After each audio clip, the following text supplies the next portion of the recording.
Okay, now I know I don't review episodes too often, and I don't really plan to moving forward.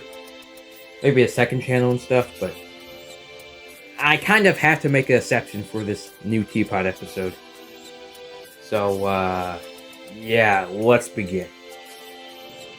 Now, Teapot was originally going to be a bigger and better version of BFB, and Satomi was going to be the main writer. Satomi writed a lot of the, more ambitious and bigger episodes of Teapot. And, for the first two episodes of Teapot, things were actually looking pretty well. But, thanks to creative differences, Satomi had to leave the writing. And after that, Teapot got, I wouldn't say worse, but I think a lot of the more modern episodes were a lot more, BFB post-split, but like slightly better.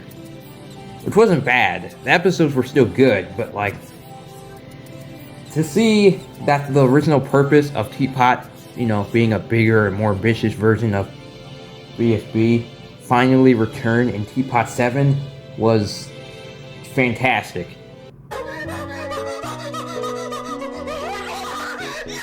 This episode was written by Anthony Coase, who is quite famous for making Raw of Objects, which is a pretty well done object show. So to see him return with this episode is quite amazing. He also made the Cake and Steak song, kind of, but like. Anyway, I feel like he understood the writing of Satomi and replicated it very well. If I had to describe this entire episode, it would be done perfectly. Everything is done perfectly. To the characters, to the arcs, to the scenery. Everything's just done perfectly. Every team actually does something.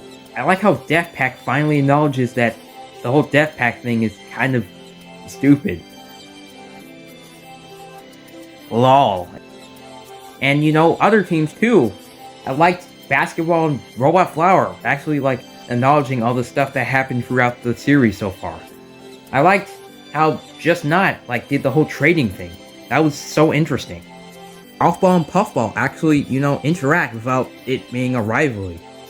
Even the other teams that didn't have much to do actually were still fun and enjoyable to watch.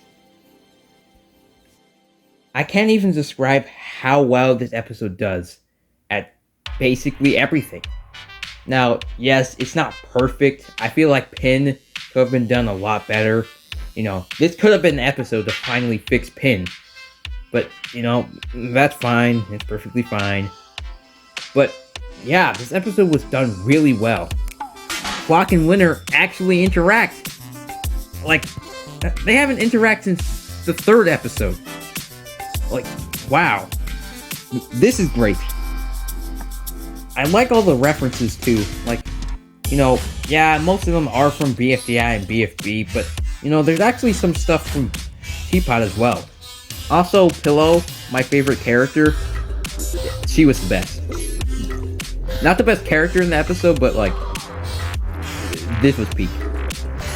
Yeah, that's mostly all I have to say about the main plotline of the episode. But now, it's time for what everyone's waiting for.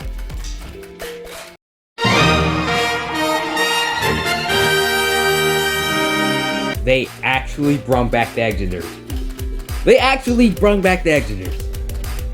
Now, I was expecting this, of course, since, they literally said that the Exiters would return. But I was so happy to see them anyway. They were really, really, really good. Just, good. Even the big reveal was actually good. It makes sense. Just to see all of them again was just good enough. But just seeing the huge 4 land or whatever was even better. Easily. The coolest moment in the episode. And yeah, that was my review of TPOT 7. I'm really happy to see that TPOT is finally genuinely great again. Like, sure, it would never get to the same standards as something like II2 or even 1, but like, TPOT is great. Finally great. And even though that the next couple of episodes may probably be the same as the ones we have been getting, the fact that this episode exists really is nice. So, thanks for watching. Thank you, Jack and Joe. Bye. And I guess I'll see you around. Yeah, I forgot to mention that the jokes were done really good. Like, look at this one. If I can't fix this machine, we might have lost Robot Flower forever! What are you gonna do about it?